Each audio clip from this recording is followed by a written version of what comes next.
আপনি যখন কারোর জন্য কিছু করবেন তখন আপনি ইন রিটার্ন হয়তো আশা করবেন না, আর সেটা যদি লাইফ পার্টনারের ব্যাপার হয় তখন সেটা কিন্তু গিভ অ্যান্ড টেক হয় না।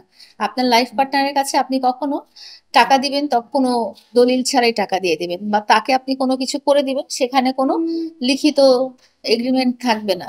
সো লাইফ পার্টনারের জন্য যদি কখনো কিছু করা হয়, সেটা আপনি কখনো আশা করেন না যে সে সেটা ফেরত দিবে বা সে ওইটার ব্যাপারে ভালো কিছু বলবে। তো আর মানুষ যখন সম্পর্কটা শেষ হয়ে যায় তখন একজন আরেকজনের ব্যাপারে ভালো বলার বদলে খারাপই বলে। এটা সাধারণ নর্মাল প্র্যাকটিস। তো আমার আমি তার কাছেও কিছু আশা করি না, আর আহ, আমি চাইও না তার কাছ থেকে কোনো কিছু। আমি দেখেছি যে লাস্ট একটা বছরে লোকজন আমাকে লায়লা হিসেবেই চিনেছে এবং লায়লা হিসেবেই আমাকে ভালোবেসেছে।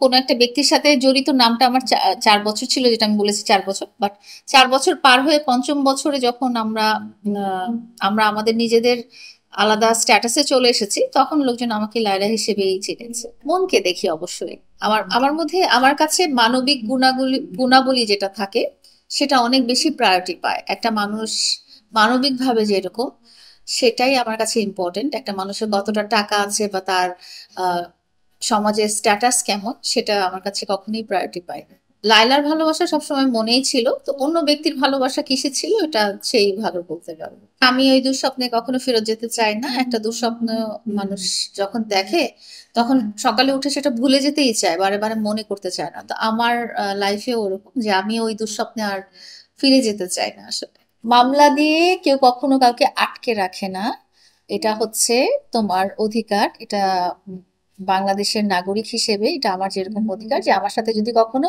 ইনজাস্টিস করা হয় তাহলে সেটা আমি বিচার চাইতেই পারি। এটা একটা মানুষ হিসেবে আমার রাইট। পরবর্তী জীবন নিয়ে পরিকল্পনা যেটা বললাম, যে আমি তো আসলে লাইফের একদম শেষ স্টেজে। তো এখানে আমি যতদিন বেঁচে আছি ততদিন হাসি খুশি ভাবে বেঁচে থাকতে চাই, সুখে থাকতে চাই, ভালো থাকতে চাই। মিডিয়া নিয়ে আমার কোনো পরিকল্পনা নাই। এটা নিতান্তই আমার একজন লাইফ পার্টনার ছিলেন, এটা তার সেক্টর ছিল। তো তার সাথে থাকতে থাকতে আমার মিডিয়াতে কিছুটা জড়িত হয়ে যাওয়ার ব্যাপার হয়েছে। তো এখানে এটা নিয়ে সিরিয়াসলি আমার ভাবার কোনো অবকাশ নেই।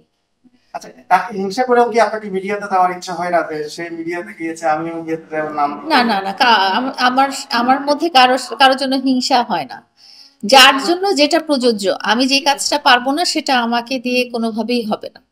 এটা যদি অন্য কেউ সেই কাজটা ভালো পারে তাকে দিয়েই সেটা হবে। সো আমি যদি আজকে হাজার চেষ্টা করি আমি নেচে গিয়ে নায়িকা হতে পারবো না, এটা ইমপ্র্যাকটিক্যাল।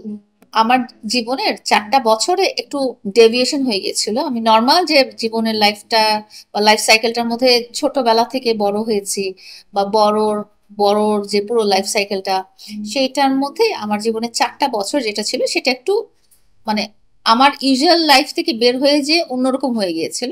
মানে এখন আমি আমার ব্যাক টু ট্র্যাক, আমি আমার আগের জীবনেই চলে আসছি।